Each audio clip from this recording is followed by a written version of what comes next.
Thank you very much, Senator Schumer. America woke up today to an unusual event in our democracy. The news that a constitutional right is about to be taken away from the American people. I'm an amateur historian and I'm searching in history for a comparable situation where some right which we've entertained and used and counted on for 50 years is gone.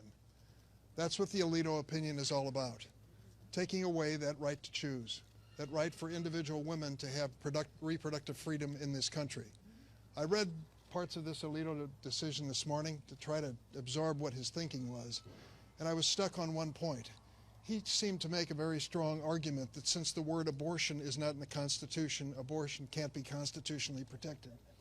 I would say to Justice Alito and the others who are joining him, try to find the word privacy in that Constitution.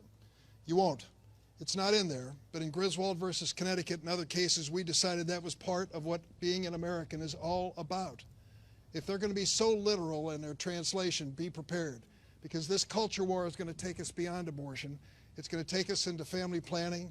The rights of those who are LGBTQ and certainly gay marriage are all at stake in this culture war that the Supreme Court is pushing on the American people now. I guess it's a day of happiness for Senator McConnell and others. They've been focusing on changing the federal judiciary.